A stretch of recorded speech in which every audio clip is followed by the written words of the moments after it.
From the beautiful Golden Isles of coastal Georgia, Golden Isles Primitive Baptist Fellowship presents Sunday Morning Devotional. Join us each Sunday morning at 9 a.m. on this YouTube channel. And now, here's our speaker, Pastor V. Vernon Eccleberry, with today's message. Good morning. The title of the lesson this morning is His Name is John, and it's found in the first chapter of the Gospel according to Luke. Luke chapters 1 and 2 are the accounts of two births, the birth of Jesus and the birth of John. A study of the birth of Jesus would be incomplete without first considering the birth of John, who would become John the Baptist. Let's look first of all at what I call the silent priest. Gabriel announced to a priest named Zacharias that a baby was going to be born. And this is how it all happened.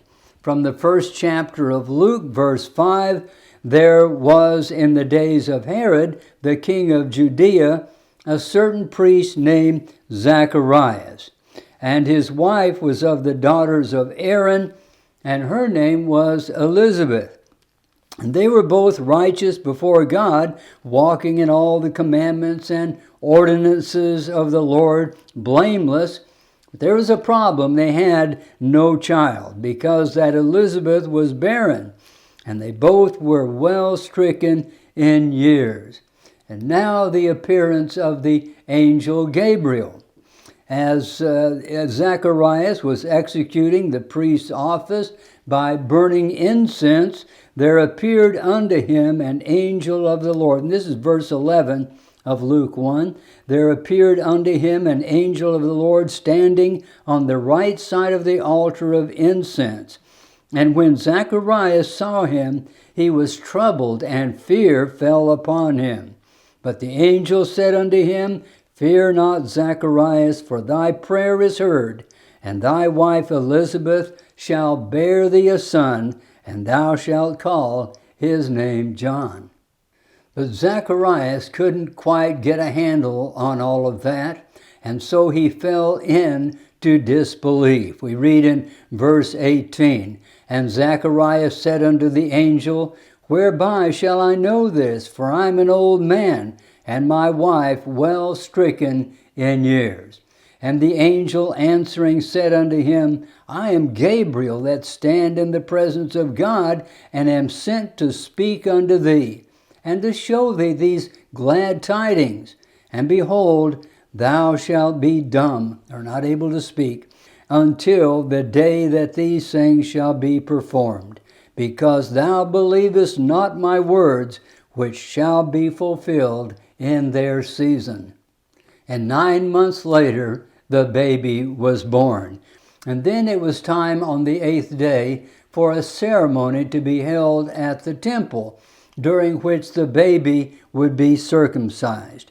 It came to pass that on the 8th day they came to circumcise the child, and they called him Zacharias, after the name of his father. Now that would normally be the case, but his mother knew better, and she stood firm when she said, Not so, but he shall be called John. Well, that caused a little stir among the temple authorities, so now they turned to Zacharias. And so they made signs to his father, sign language, how he would have him called. And he asked for a writing tablet, and he wrote, saying, His name is John. And they marveled at that. And his mouth, that is, Zacharias' mouth, was opened immediately, and his tongue loosed, and he spake and praised God. Let's look now at what's in a name. Throughout the Bible, names denote something special about the individual. For instance, the name of the author of this book, Luke, comes from the Latin lucus, which means a bringer of light.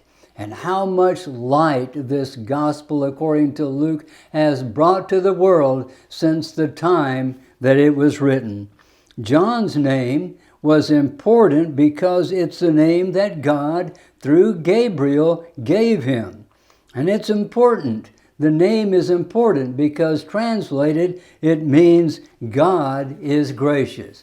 But beyond the meaning of the name, God also attached a unique mission to that name. In verse 76, the father Zacharias prophesied, "And thou, child, shall be called the prophet of the highest." Now let's look at your special name. There are plenty of Ronalds and Georges and Jennifers and Marthas, hundreds of them, thousands as a matter of fact. John was the most common name in all of Israel. But when God said, "Thou shalt call his name John," for that John, the name was common no longer.